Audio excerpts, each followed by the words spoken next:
Okay,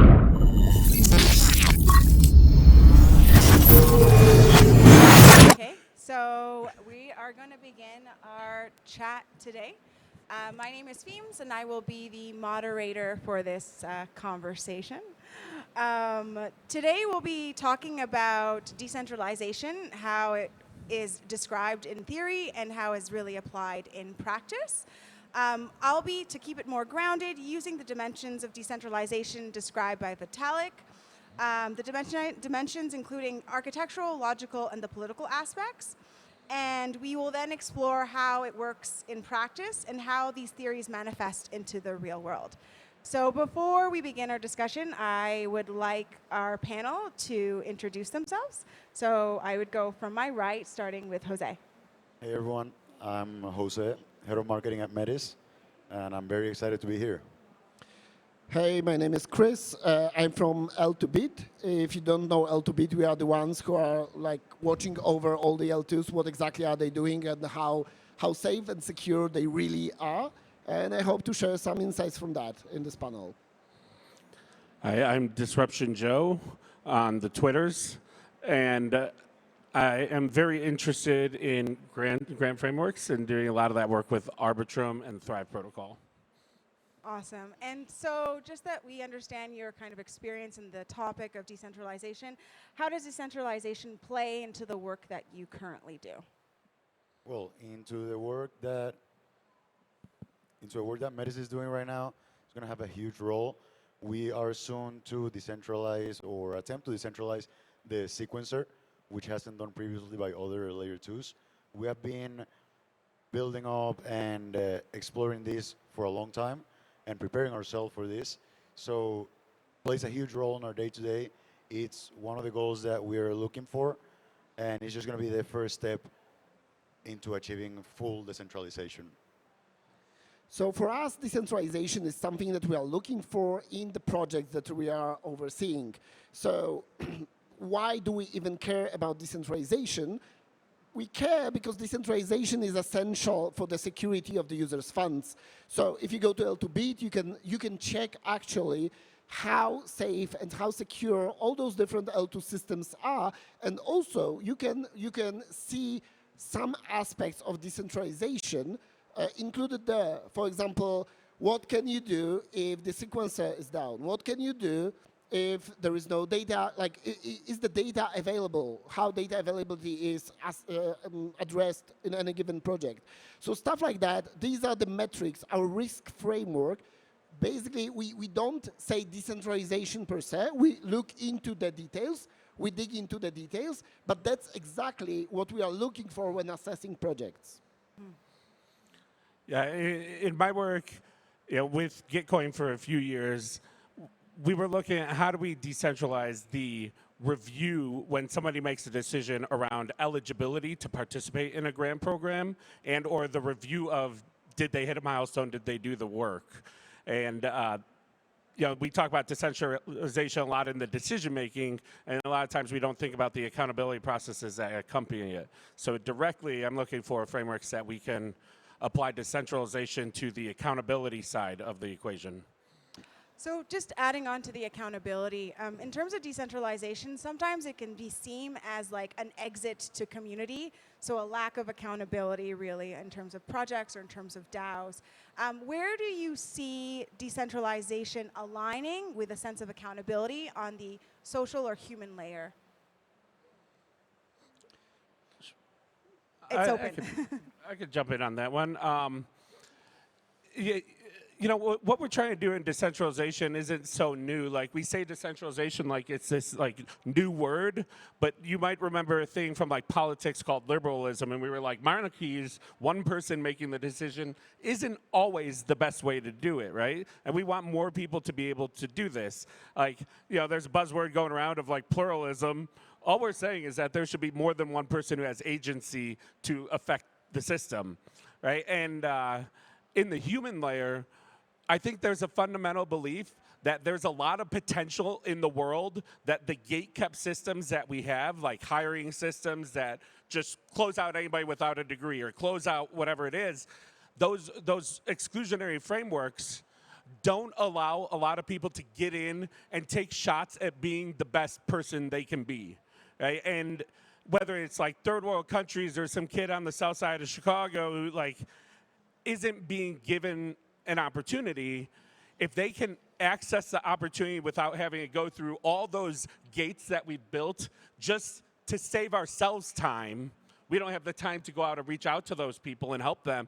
If they can just show up and they can get recognized for the value they're able to create, that's going to create the human condition where I think we can all thrive, we can flourish. Absolutely, I agree with that. Although, like, my attempt into social decentralization is in an oversight. Like, I think that while decision-making could be centralized and could be more efficient if it is centralized, then the oversight is best if it's decentralized and if many people are looking into what other people are doing. And going to the technical perspective as well, like that's something what we are trying to do in L2Bit, because decentralization is hard. This is something that we tend to undervalue how hard it really is. This is one of the most challenging aspects of IT, real decentralization and distributed systems. So it is hard, and it's hard on the theoretical level, but it's as well hard in the practical level of how to actually implement those ideas. And like the topic of our talk is decentralization, how to talk about it versus how to do it.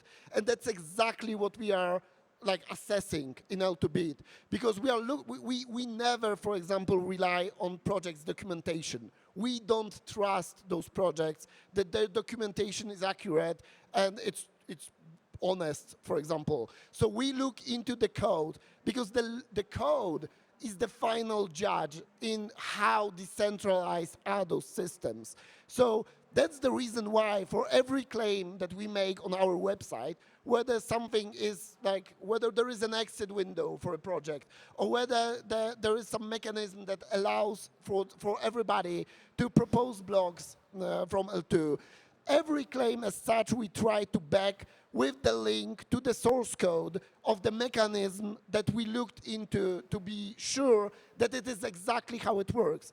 Because the issue is that quite often, even the teams themselves, the people in the team themselves, they don't know what exactly has been implemented. Polygon had this issue for quite a long time. When marketing department said something and then the technical team had to, explain the details on the Twitter because they didn't get it correctly. Or they were thinking that they implemented Plasma. But if you look into the code, then the challenge mechanism is actually empty with a comment TBD.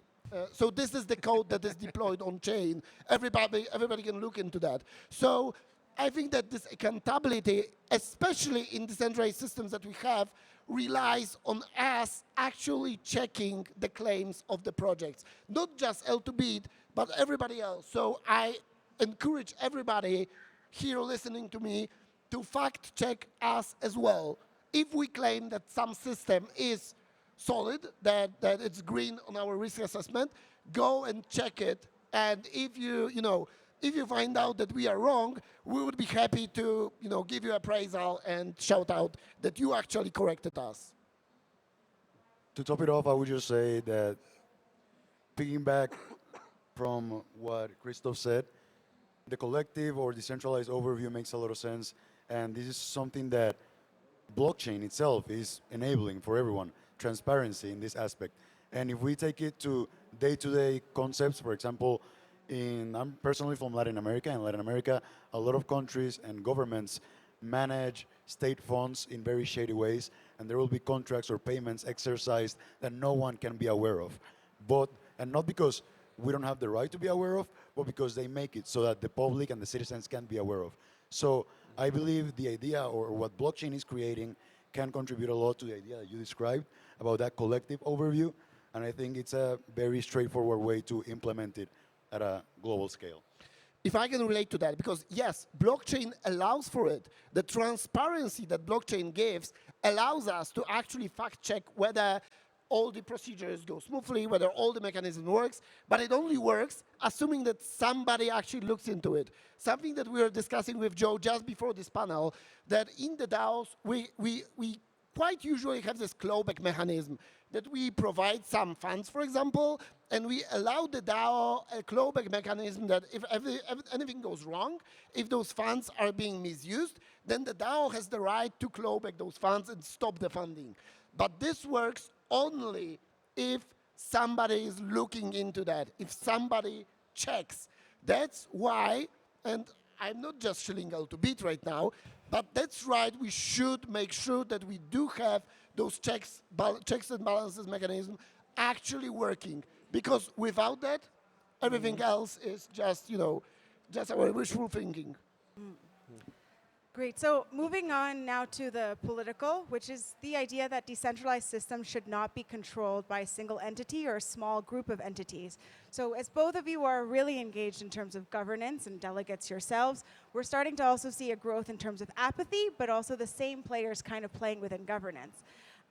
So if DAO governance is to be different than our current governance systems, how can it foster greater transparency, accountability, and participatory decision making? I mean, it goes right to what you were saying. You got to pay somebody probably to do that review. Like what Bitcoin learned was that decentralization didn't come from the goodness of people's hearts. It came from a system where they took a little bit of inflation to pay for the people to run enough nodes that they'd hit minimum viable decentralization. So what we're thinking about with Thrive Protocol is that how do we enable that same system where you're paying for minimum viable decentralization of the people who participate in reviewing things consistently, so we can move away from delegated authority to either individuals, companies, councils, and actually have a random selection of people in the community that's minimally viable decentralized that are being paid to review it. Because I agree with you, if nobody's getting paid, nobody's actually looking at that every day. So what's the schedule that we have some people on that they're mobilized to review that in a decentralized way? I think the name of the game is proper incentive alignment. Yeah. That's the name of the game every time. Yes, but also I believe that this is a cultural thing.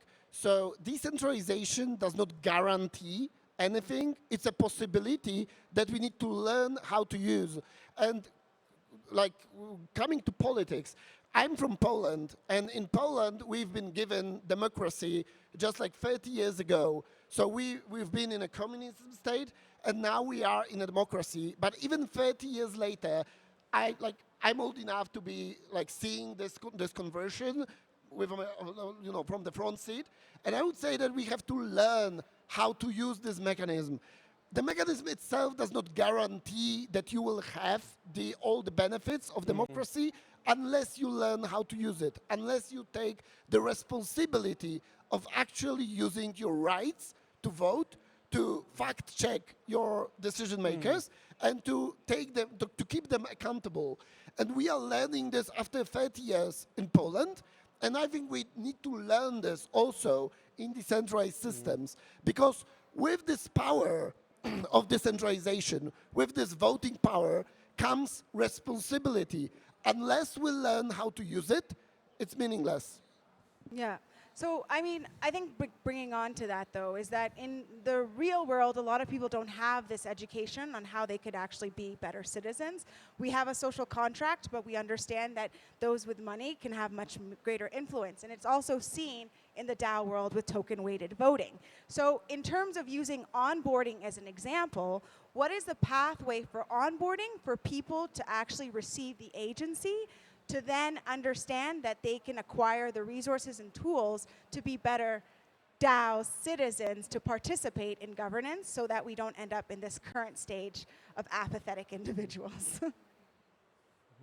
So I'm just going to make a quick remark. I think going back to the same point, it's incentive alignment. If we create a mechanism in which all the actors that should be playing a vital role for the system to be working are being incentivized in a proper way, then the system will work correctly and will also bring more people from the outside. One thing or a way in which we're looking at sequencer decentralization is it's also, we never think about decentralization being a factor for fueling adoption of blockchain or layer twos, but by decentralizing sequencer, we're also creating this incentive alignment in which users or token holders can get part of these incentives. Builders can also access these incentives through different initiatives of the ecosystem and can be rewarded accordingly. And node operators are also being rewarded accordingly. So node operators, key for security.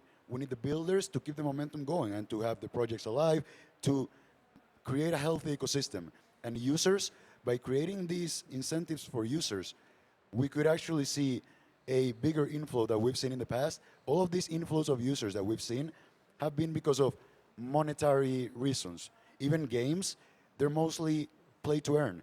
And this has brought a lot of users. So I think that incentive alignment, even tying it back to decentralization, can actually fuel a very big influx of new participants in the market.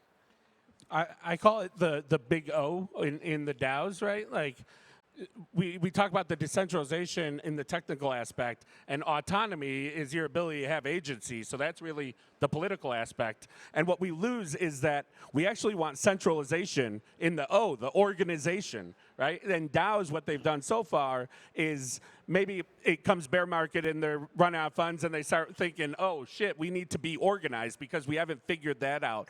You need to be organized to onboard somebody and say, here's where you go to onboard. And what we hear from almost everybody, delegates, builders, service providers, every persona, is that they don't know where to go to understand what's going on in the DAO, to keep context, right? They go to the forum and they just need a nap and they know less. So that's not a good answer, right? And then they don't know what their civic duty is. So if they knew every week what are the votes they should do, and here's 5, like you were saying, if there's transparency only gives us transparency. It doesn't give us accountability, right? So if you ask every citizen every day, here's the 10 transparent documents, I need to review one of them a week.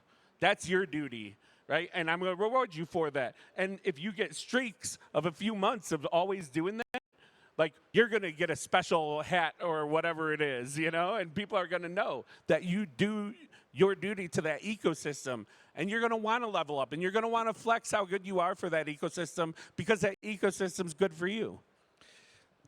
Yeah, I absolutely agree with what you said. What I would like to add to it, that those incentives, that I absolutely agree that it's all about incentivization and providing resources so that people can actually do something. But I would like to know that financial incentives are not the only incentives to have. Being able to have an impact, being able to do some meaningful work is also, and have an autonomy, what you mentioned, is also an incentive in itself.